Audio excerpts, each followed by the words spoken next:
was a dark and stormy night, nor'easter rolling in. It's a long 12 hours, the power's out again. I pray for inner strength and that we don't lose no lives. Just another day in the first responders' eyes. Half a cup of coffee's gone, the first run comes in. A car slid off the road, there's a family trapped within. My heart beats like a hammer, I can barely catch my breath. I'm thinking the worst and hoping for the best. Yeah, we ain't superheroes, we're just ordinary people trying to make a difference, and the first on every scene. It's a heavy, heavy burden to carry all this burden when you can't unsee the things you've seen. It keeps going on. When those sirens are gone.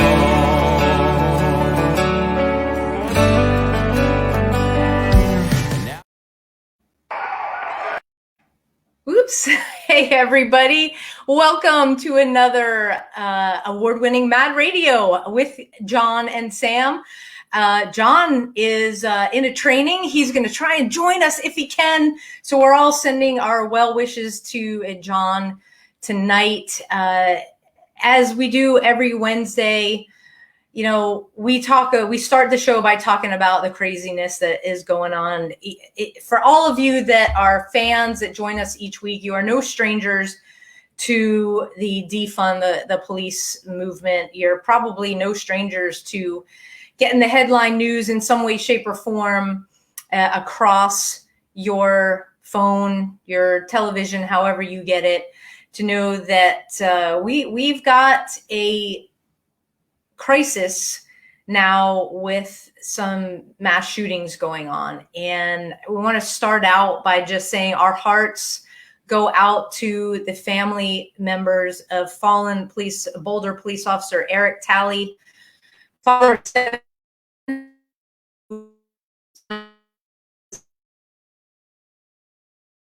and responded to the mass shooting in his town. And, you know, we're hoping that everything works out. The community is coming together.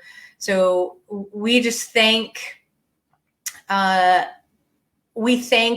Talley for paying the ultimate price in the line of duty. We're thinking about the department. We're thinking about his family. We're thinking about his children.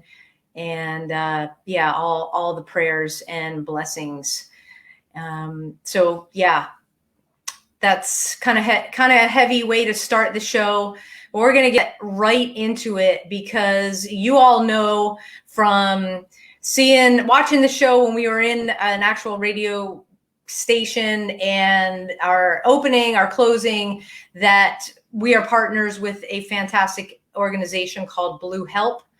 And what they are is a clearinghouse for where departments can report suicides directly to Blue H.E.L.P. They are masters at keeping statistics, an unfortunate statistic, but their work is so vital to the law enforcement first responder community because we can go to Blue H.E.L.P. at any time, pull up the stats or reach out to the staff and get some help, get some assistance. And they're expanding their role.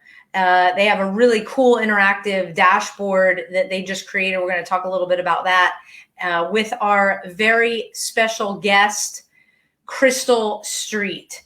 Now, Crystal is the eldest daughter of 18-year veteran of the LA Police Department, Sergeant Israel Sonny Medina, a hero of the North Hollywood Bank shootout, who passed away by suicide on February 15th of 2000. She blends her personal struggles, formal education, and professionalism with her own passion to first responders as an advocate to stopping the stigma concerning law enforcement and first responder mental health. Crystal has obtained several degrees, including an associate degree in administration of justice and a bachelor's degree in criminal justice.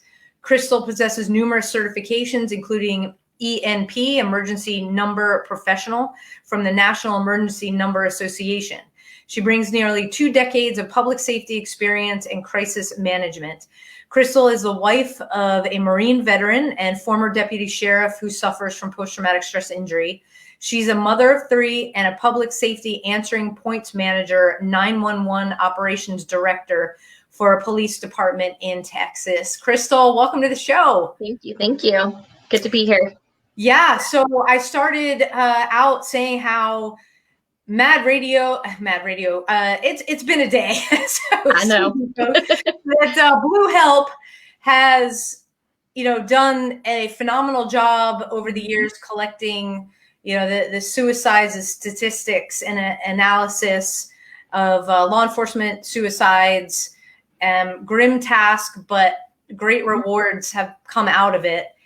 And recently, they've expanded into Texas, where you are now the volunteer coordinator for I want to say it. You guys have been on the show so many times for Blue H.E.L.P. Texas. Sam, it's called Blue H.E.L.P. Texas. You're all aware of it. Blue H.E.L.P. Texas. So my apologies. Okay. Yeah, tell us about the expansion to Texas. And then we'll talk about your hero dad and my personal relationship to that shooting. Well, I'm a state representative for the state of Texas for Blue H.E.L.P. Blue H.E.L.P. has done a phenomenal job across the United States that we are now trying to target states who need the most help. I'm 1/6 of 6 state representatives, and I'm going to be on the ground to help assist with more awareness, more in-depth, walks, spreading awareness, being able to do more with our families here in state and helping assisting other people. Luckily, I've been with Blue H.E.L.P. long enough that I can kind of say that I've been there from their beginning, and I'm grateful that they've chosen me to be able to help other people who are going like or similar situations that I've dealt with, and I can kind of assist. I think our biggest goal right now is to get that awareness that we have spread out. We're targeting, and each wonderful state that's been chosen is going to be their stepping stones on how we're going to track and be able to assist other families and build that relationships with not only our families but our departments. Yeah, and speaking of using your experience, you, me, and John are not distanced by any means to the personal struggles, to all the bad stuff that's going on a daily basis. You have been incredible through all of this. Your public speaking, you're bringing awareness. Your dad, and I spent a lot of the afternoon reading about him. He received the Medal of Valor from the LAPD.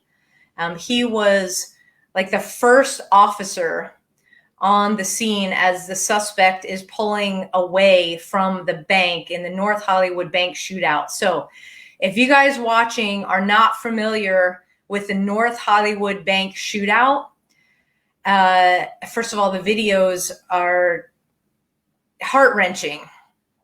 But this, like a lot of police incidents, but this one in particular changed the way we did policing when it came to responding to an incident like this, where body armor was detected, high caliber weaponry was detected by perpetrators.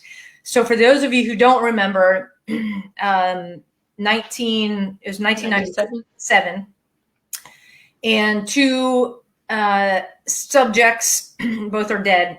They go in, decide to rob a Bank of America downtown LA, and They come out and the shooting starts. The police pull up and realize they are outgunned, because at that time, patrol officers, you know, some of them still had their revolvers. Yep. You know, they weren't fully integrated into the semi-auto world yet.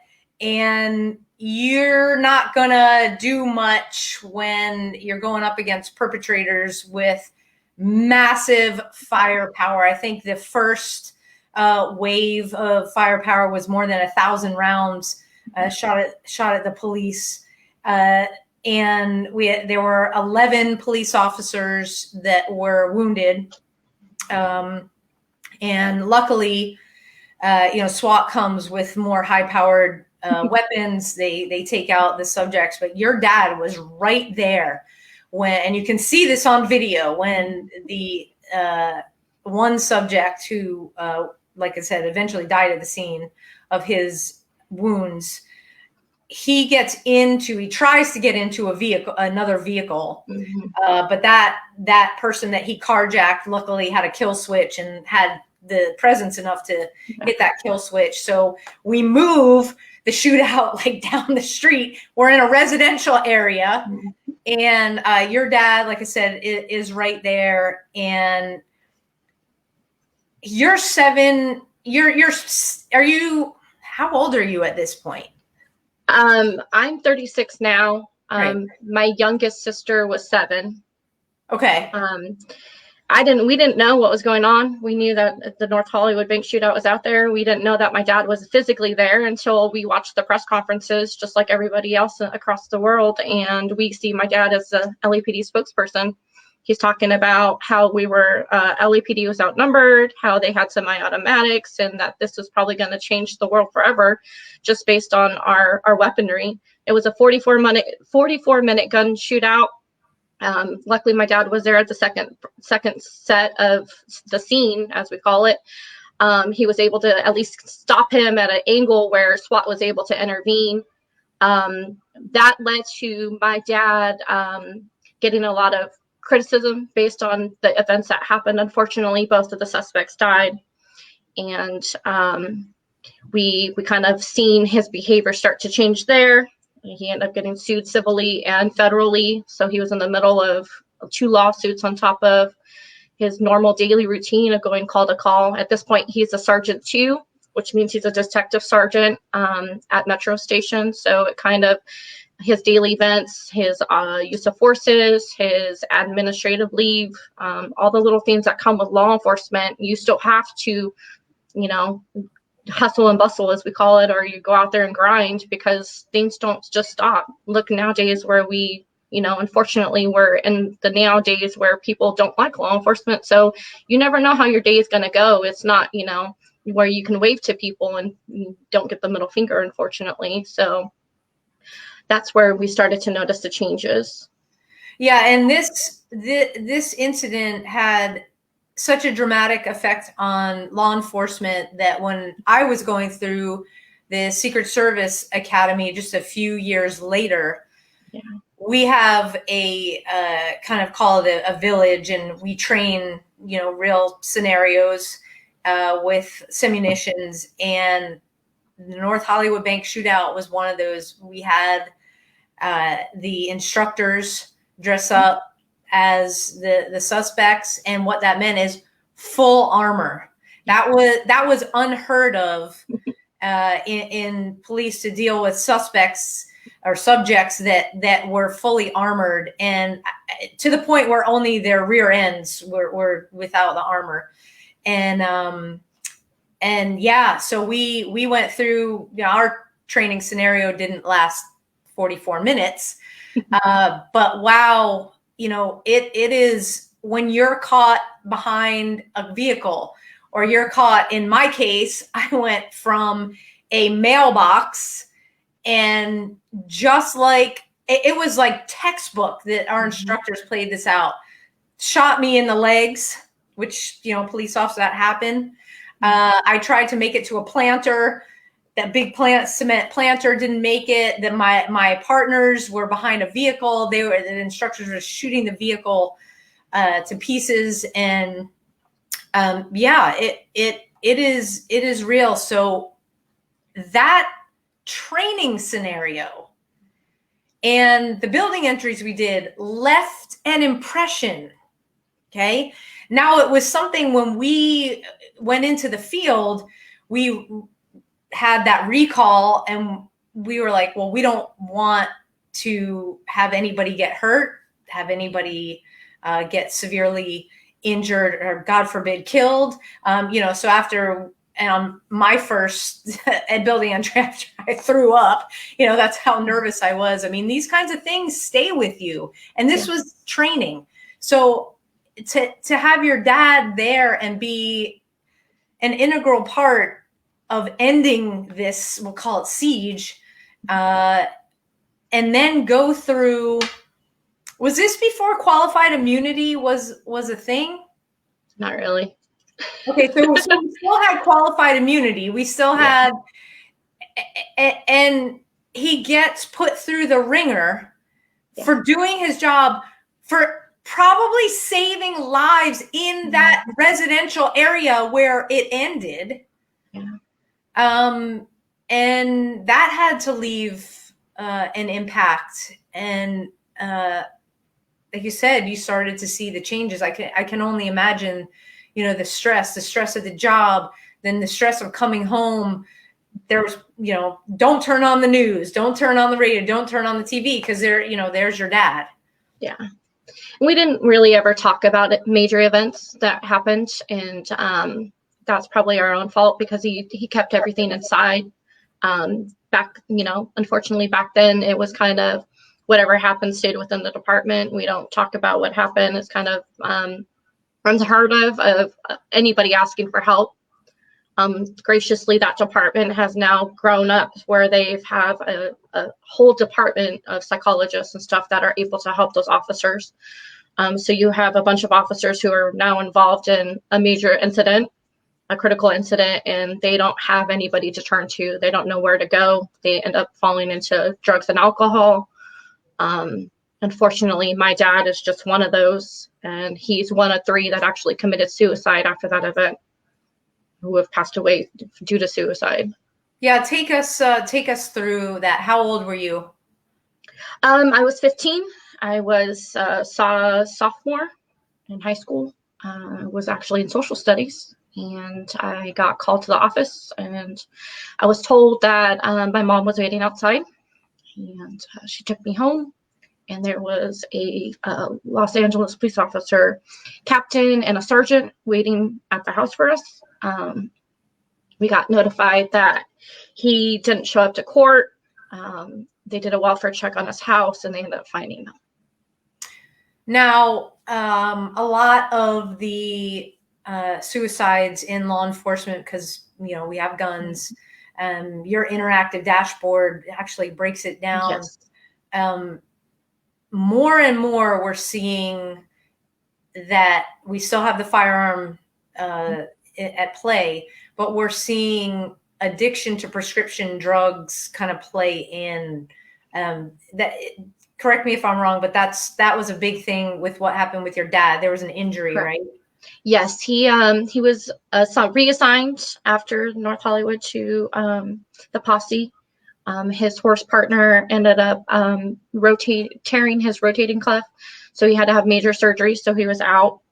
He was put on heavy narcotics, and he ended up getting, unfortunately, addicted to them. That with his, his life, off-duty life, conflicted with the prescription medication and the stresses of having to testify against his department and saving his own rear. Obviously, it kind of put him in a bad spot, and he didn't know how to ask for help, so it led him to the unthinkable. Now, at this time, we hear about, there's a mass shooting, something like North Hollywood. Critical incident management teams are brought in for a debrief or 2 or 3. Do you know if anything like that happened? Unfortunately, like I said, my dad didn't talk, so it's not something that nowadays I can say, unfortunately, that's where we lead to. But back then I was so little, we didn't talk about it. Sure. And in my research and reading a little bit more of the background, so this happened in 1997. It wasn't until 2008 when the LAPD saw lots more death by suicide. Correct. In the department. Did the chief finally say, we need to do something? That's when they created their own entity, or their agency, their division that specifies or specializes directly on the behavior or the mental health of their officers. So here's, that's 11 years. Now here we are in 2021. Okay, the statistics, they didn't get better despite. Now I will say the LAPD for a couple of years did great as a department. Their rates came down, but 2019 was like, whoa. I mean, that was across the board. If you were a large inner city department, you were touched by officers completing suicide. And what do you think is going on? And obviously I'm asking you to speculate. Unfortunately, I can't speculate. I'm a first responder myself. I work with officers daily. I get to hear and see the stuff that they get to go out and see and adventure. Unfortunately, the now atmosphere that we have of, people not liking law enforcement, you have active shooters, in counties that are, I would like to say that we train for it, but we don't train for it. You never know what's going to happen on your shift. They go call to call. If you're lucky, you're able to go take a break in between calls, but unless you have a debrief or a critical incident, you don't get that downwind of, okay, I can breathe. Yeah. They see the worst of the worst, they hear the worst of the worst, and they have to deal with the worst of the worst. Yeah, and I want to go into what you do. We've had dispatchers on before. Hey, if you're just tuning in, like, dispatchers are first responders. Yeah.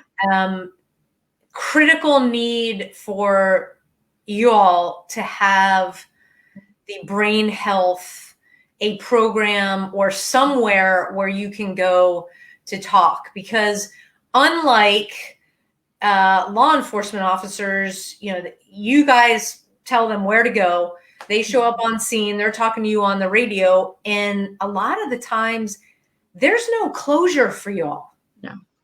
So you know something bad is happening, and then it's like on to the next thing. That has to take its toll. It does. Our burnout rate. How do you, Crystal, personally deal with that?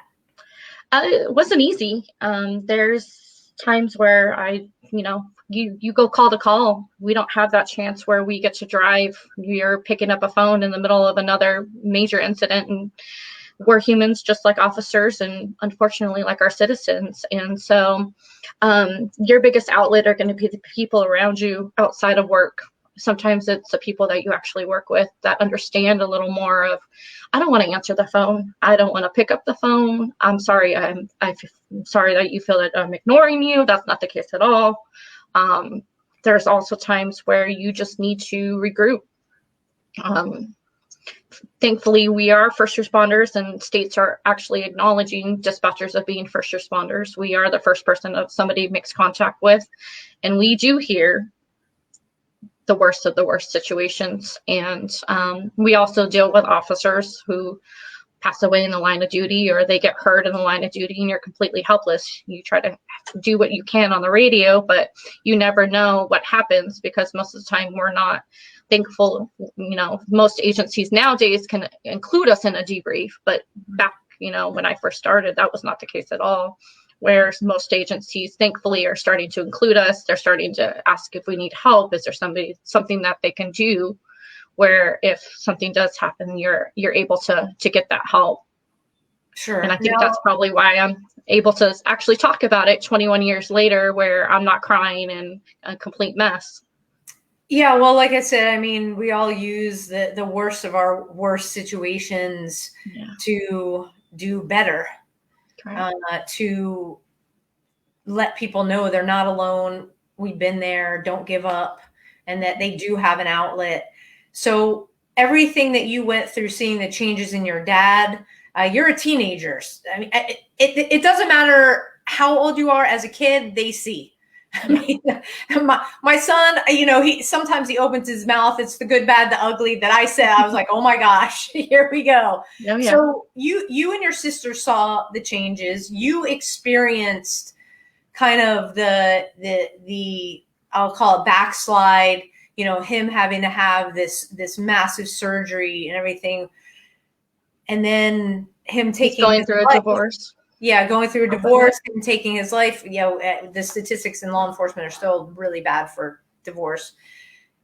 What made you decide to go into what you're doing with dispatch, into law enforcement, and be immersed in, I mean, like your dad's world, you know? Yeah. Well, I always wanted to follow my dad's footsteps. I ended up getting pregnant right out of high school in my 20s. I didn't get to finish the academy, so it led me into dispatch. Thankfully, that I knew that was my calling. I was great at it, so great at it. Like to work in the trenches, even though I'm a supervisor position. They also need heroes. They also need somebody that they can confide in and that can make sure that they arrive to where they're going safely. I think the biggest thing for me is if I can't physically be out in the streets, at least I can help an officer or help a citizen in my local community. It's kind of in my calling, and that's where it led me to Blue H.E.L.P, thankfully. Like I said, I married a deputy sheriff who struggles with PTSI. So I know firsthand. Like I said, it took me lots of counseling where I can actually talk to you and not be a complete mess. And I think the biggest thing is the struggles that officers deal with. They're superheroes.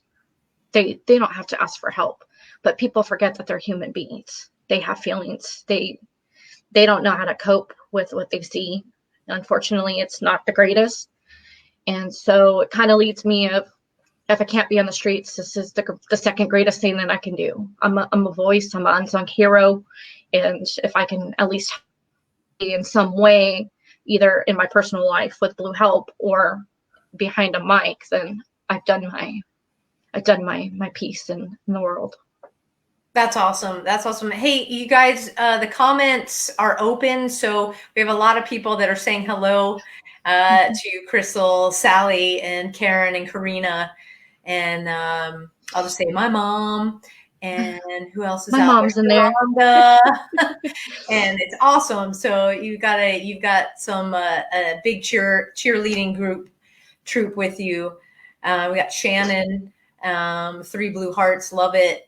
So if you guys have questions, go ahead and post them in the comment stream, and I'll make sure to get to the questions. So you have a unique perspective. You're in the trenches. Your work with Blue H.E.L.P, wanting to let the officers, the law enforcement, your dispatch know that there is help out there. We are still up against the wall with this stigma, number one, and defund the police, number two, is putting so much pressure on the police officers. I mean, all of the PhDs, the psychotherapists, the therapists, everybody that has letters behind their name that we're working with are saying that the current climate, rather than one incident, is what is causing the massive stress, post-traumatic stress.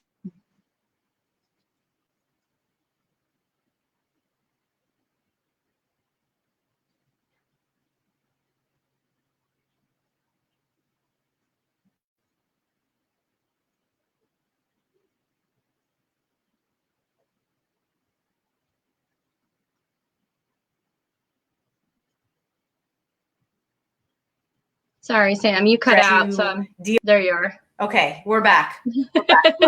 Yeah, like I said, I'm watching lightning all around me here. So it's the current climate that is causing the most stress, that is causing the diagnosis of post-traumatic stress, not necessarily what the officers are seeing, although there is a coupling effect, because the brain was not meant to process what for our first responders are seeing. And organizations like Blue H.E.L.P, for, like you said, to get behind a mic, to get out there, and yay, you're in Texas, to be able to let chiefs know, hey, we're here, whatever you need, to let the guys and gals on any department reach out to Blue H.E.L.P. Blue H.E.L.P is not just about keeping statistics. That's one function of what you all do. What does the H.E.L.P, because it's H period, E period, L period, P period. It's not just the word help. What does that stand for? Unfortunately, I've had a rough day. I don't even know what it means right now. It actually means Karen, write it out for me in the comments. Super fail. I would say that our role is to piggyback off of what they're doing. They're doing such a great job with the statistics and stuff that we want to be able to help, and we want to be able to educate, and we want to be able to lead, and also be able to prevent. There you go. It took me a minute. Sorry. All right. Got it, girl. To help and prevent this from happening. And nowadays it's just kind of a matter of not stick it through, but understand that we know what they're going through, and being on both sides that can kind of help families that are also seeing that digression of mental health, not just for the law enforcement officer itself, but the families. Yeah, and talk about the family, because as you said, you had a little one before you had to not finish the academy, but you have 3 now. You're married to an officer that suffers from post-traumatic stress injury. Thank you for being open with that, and it's in the bio and his stuff, so it's not like we're not outing him. Just people, just calm down. He knows.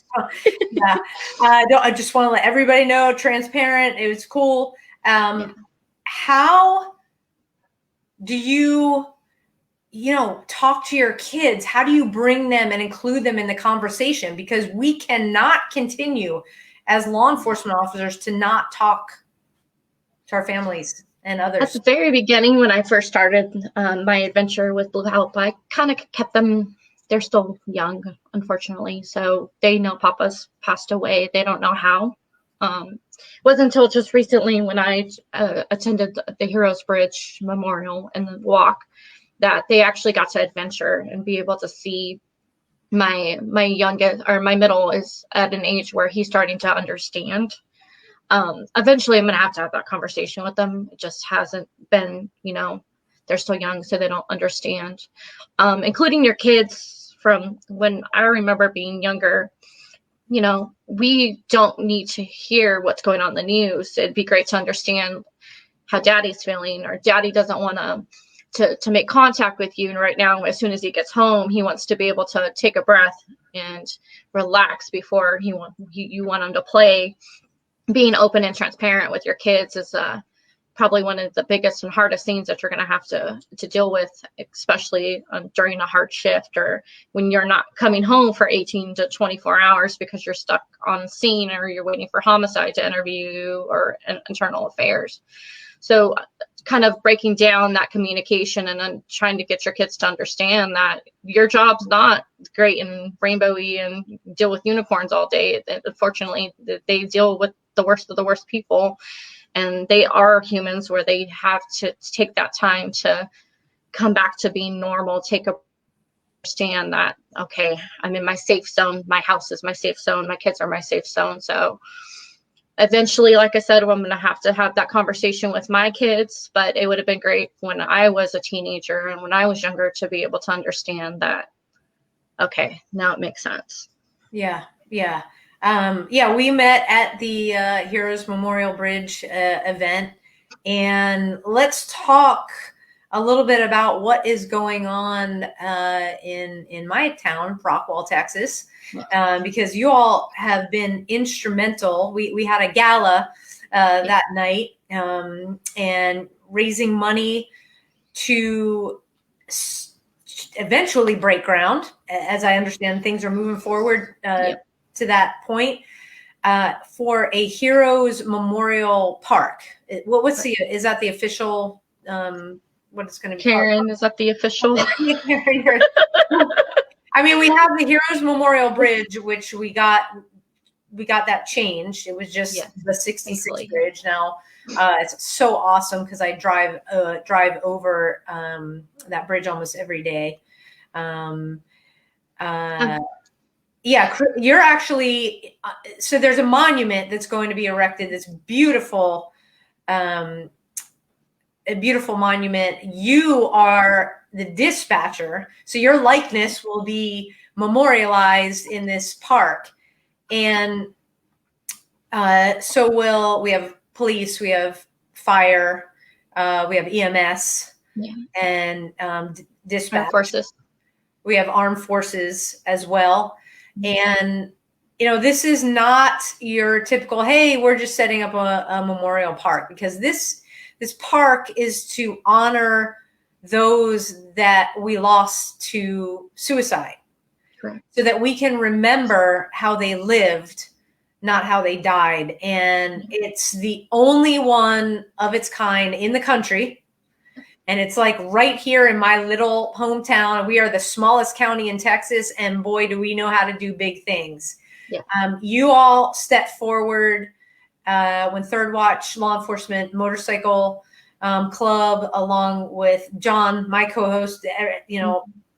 It was a no-brainer. And what you all have been doing to further the education part, to really lead in that, so that families can come from wherever and they can remember their loved ones is key. So if you want to help out with this incredible project, go to bluehelp.org/Heroes Bridge. Okay, it's in the comment stream. Thank you, Karen. Karen is my tech person tonight, keeping everything written down. She doesn't know it yet, but you're helping me out so much. I really appreciate it.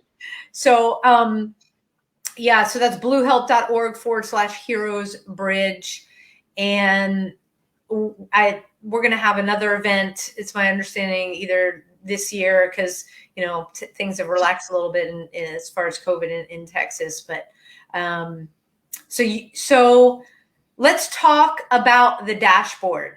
This is something that just rolled out. I got the email today, so I'm like, oh, let's talk to Crystal about this. If you would go on to Facebook, you would see the statistics and everything. Then you could go on your webpage, the bluehelp.org webpage. You would see the statistics. This interactive dashboard, this is what the research part of it is for you. So for those departments that choose to report with you all, and so we all know, unfortunately, that number of suicides is low. There are more. Departments don't out of fear for public stigma or whatever it is, they choose not to. Talk a little bit about the interactive dashboard and what it looks like now, and how your research into it is like playing out in real time. I think our biggest thing is we don't release officers' names and information unless the family chooses to, and that's something that we will continue to stick by. We break it down into the categories that you'll see on the dashboard. It breaks it down into year. It breaks it down on how they passed away. It will break it down into race, the age. The age is the biggest thing, because most law enforcement officers, as you can see, my father was only 39 years old. He was an 18-year veteran. But when you add all the officers that we have on the dashboard, it has a medium of, I think it's 58 point. I could be wrong. I just checked it out yesterday, just like you.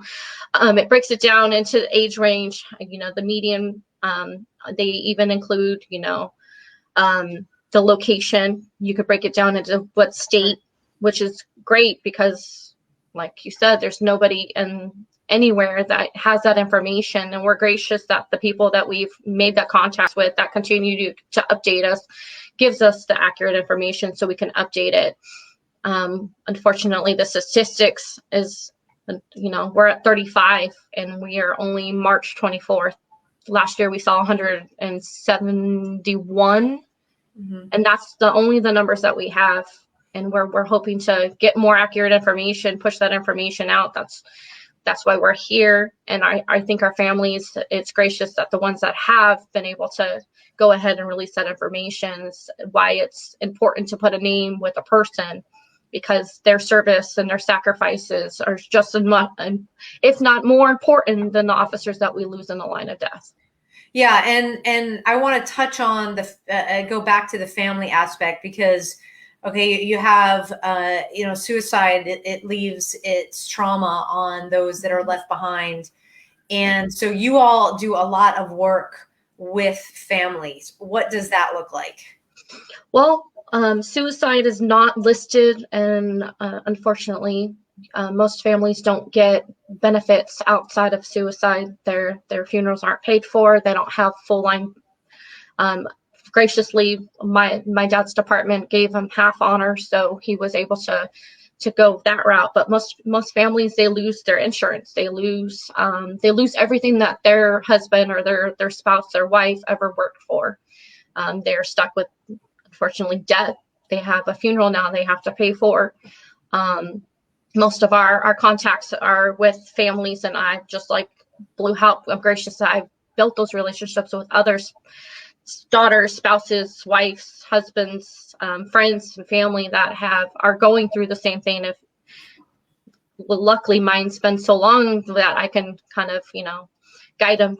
And that's what Blue H.E.L.P has done, is guide them on what's next. What can we do? We need to get those voices out there that suicide needs to be, not treated any differently than in the line of duty death, because they've all endured some type of stress that, they made it in the very beginning as a normal person, and because of what they've dealt with and the assignments that they've dealt with has caused that stress. And PTSD is, unfortunately, nowadays it's being more diagnosed, where it was undiagnosed with my dad and nobody ever knew it.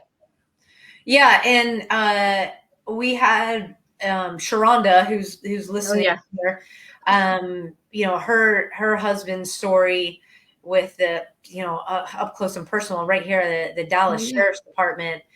And so for those of you guys listening, when a police officer completes suicide, the departments do not pay for anything. They are not there to help. So John and I talk about this with everybody. We talk about this thin blue line, this family that we have. Whether you're retired, you're still on the line. Okay. And this is sometimes because of the job and what an officer has experienced. And maybe your department doesn't handle it well. So there's that stigma of, I can't ask for help because I'm going to lose my job because it happened to another officer. Okay. And that happens. That still happens. Yep. So you're suffering in silence. And then, the unthinkable happens. You leave, a family, you leave everybody in your wake, and there's nothing. Yeah. And instead of us towing that blue line and surrounding that family and making sure they have everything that they need, because they do it in line of duty deaths, every department, the department turns their back on the family.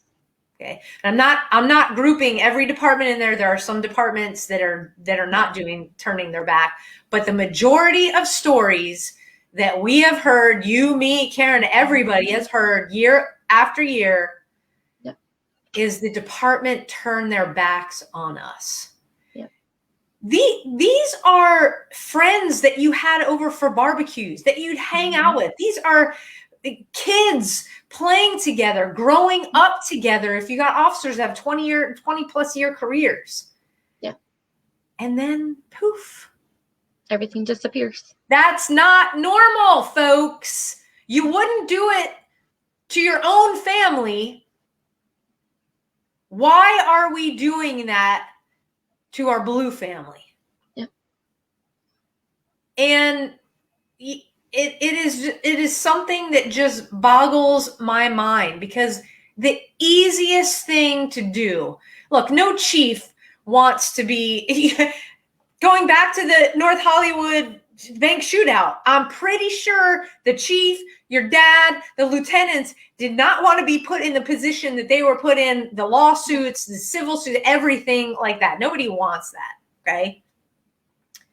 They made policy changes. They got the help that they needed. They went out of the departments. Hey, what are you doing? Where can we go? Mm-hmm. Oh no, we can't talk about a death by suicide. No, we can't ask for help from other departments, from other chiefs who are, I'll say Grand Prairie has a model for PTSI.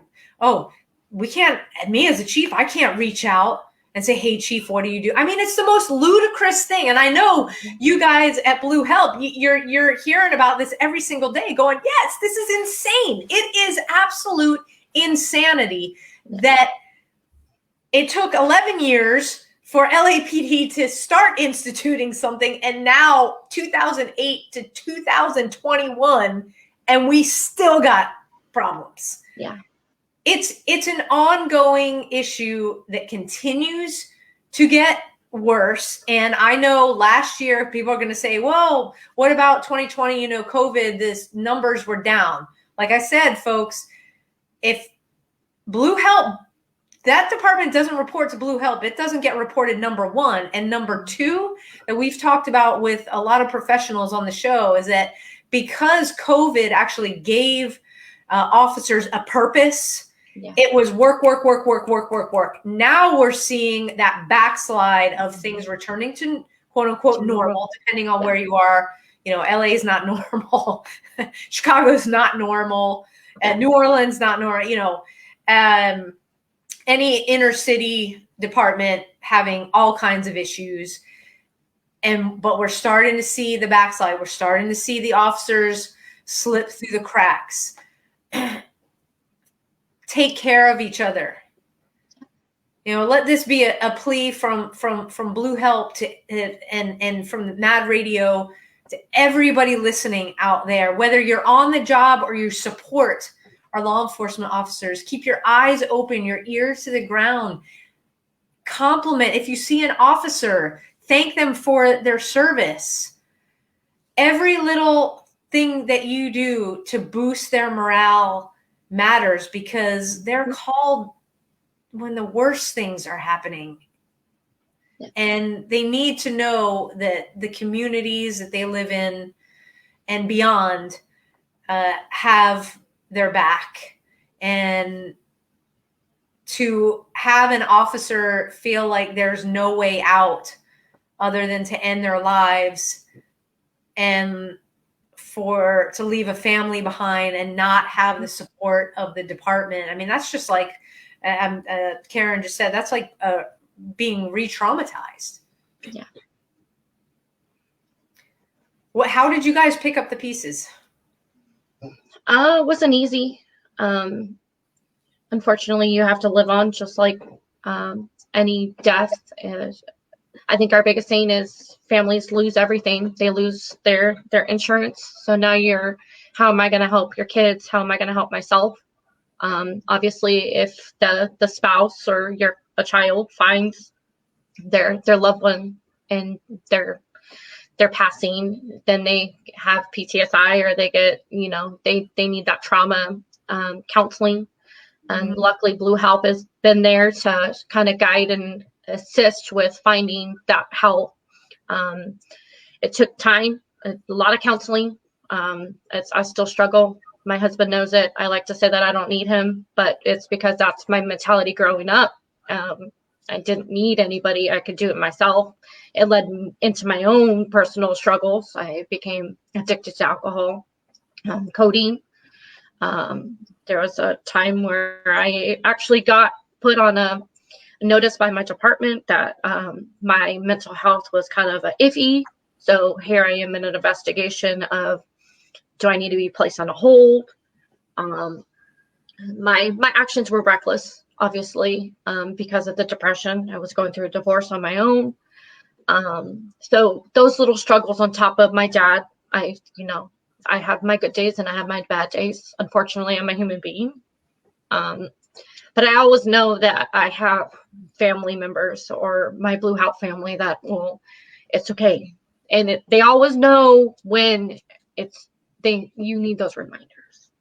It's always great to have family, friends to remind people that you're okay. You're going to be okay. You're here for a purpose. My dad's story is something graciously that I can share with you, along with my own struggles.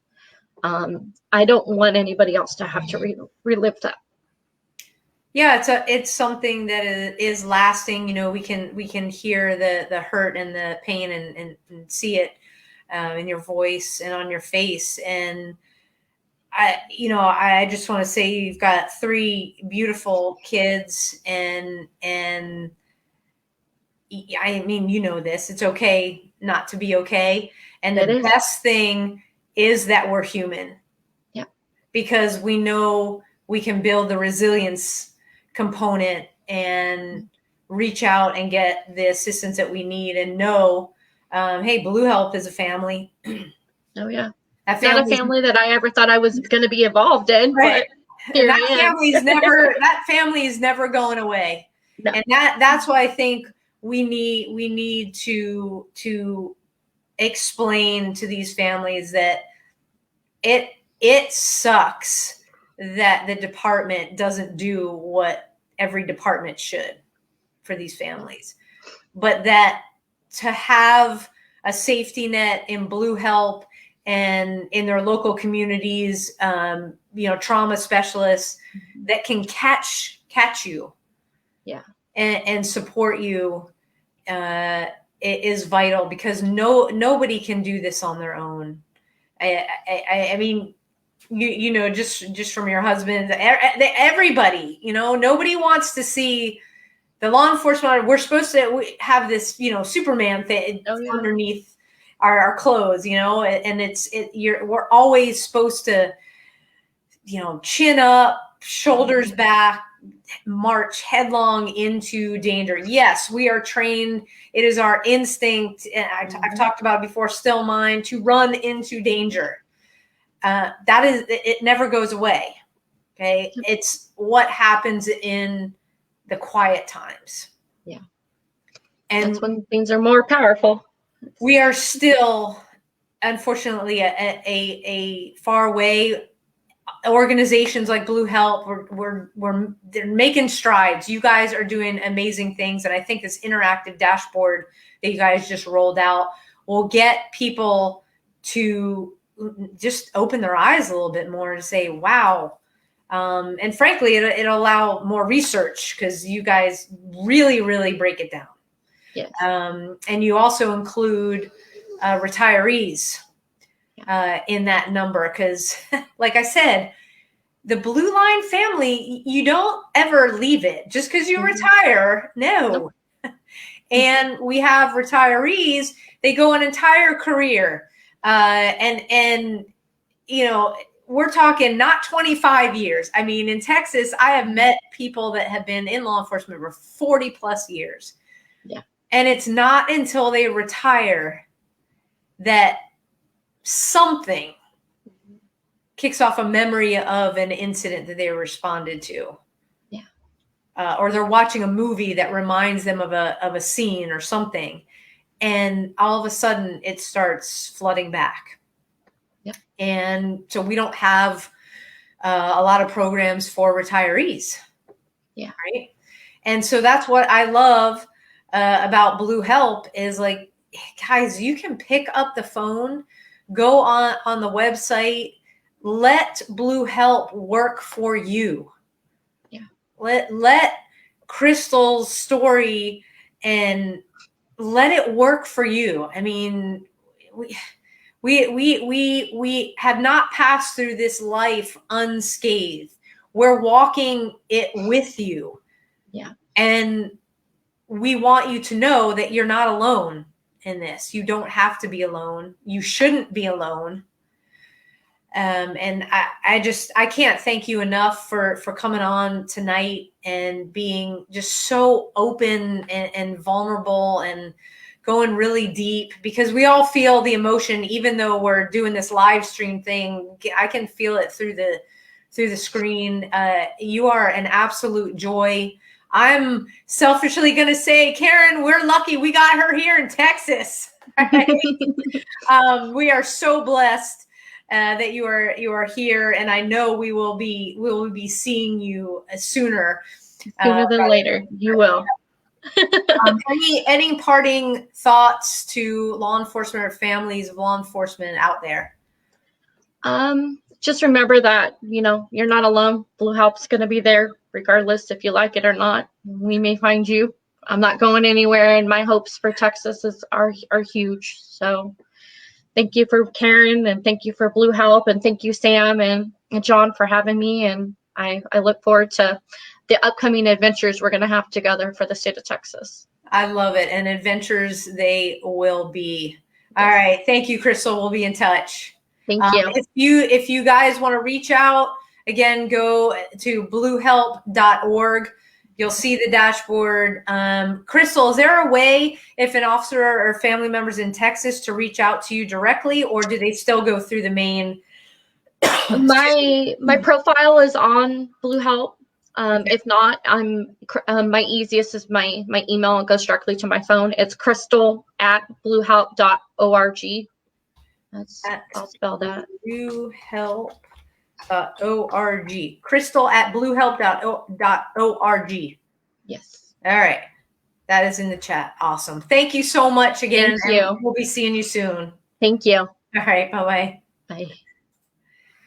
All right, folks. Wow. Another powerful Mad Radio this week. It just, boy, that just, it just tears at the heartstrings. And Crystal laid it out perfectly. This is something that her saga started with her dad when she was a teenager, and everything has just culminated into this beautiful moment for her being the Blue Help coordinator here in Texas now, for Blue Help as an organization, reaching deeper, asking the hard questions, and not keeping it and putting it out for the world to see. Thank you, thank you, thank you, Blue Help. Again, you can go right onto the website, bluehelp.org. Check out that really cool dashboard. It is very eye-opening. Again, if you want to donate, contribute, support, do the memorial project for suicides in our first responder community, Blue Help is spearheading it. It's right here in Rockwall, Texas, on the Rowlett side in Rockwall County. bluehelp.org/Heroes Bridge. It's also in the comment stream. And folks, every week we talk about what you can do to make a difference for yourself. You are not alone in this battle. We are right there with you. A badgeofhonor.com. Blue Help is one of our partners. Friday, April 23rd. If you are a first responder in Texas, okay, we have 8 hours of TCOL credits available for our law enforcement officers. April 23rd is a Friday, 8-hour workshop. We go deep, and you will leave there with tried and true tactics and tools to go out, face the stress. Even if it hits you right there in the car, you're going to leave with your toolbox being overflowing. You can visit badgeofhonor.com, check it out, register right there. on the website. You will also see on the same website, a badge of honor is now a nonprofit domestic corporation in the state of Texas. So you can donate directly to us, and every dime goes to these workshops for our first responders. So you'll see that at the top of the screen as well. Every penny counts. And if you want to do something that's a little different, I started off the show talking about unfortunate law enforcement officer death in Boulder, Colorado, Eric Talley, who took on a gunman in Boulder and unfortunately, made the ultimate sacrifice. What has come out of that is nothing more than a political play to take law-abiding citizens' firearms from us. And so if you want to support yourself, your family, also the show, I'm going to put it up right here, carryintexas.com. Get your Texas license to carry. Sorry, folks, it's for Texas residents, and you won't have any problems if the feds try and do something. So let's hold on to our constitutional rights here. And again, such a big thank you to Crystal for coming on, for sharing from the heart. She had just impacted so many people from the comments.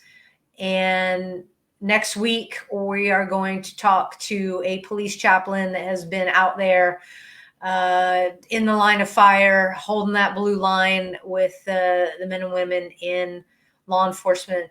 So we're continuing. Thank you for listening. Thank you for all of your support of the show. And until next time, folks, this is Sam and John. Stay safe out there. And remember, you are not alone.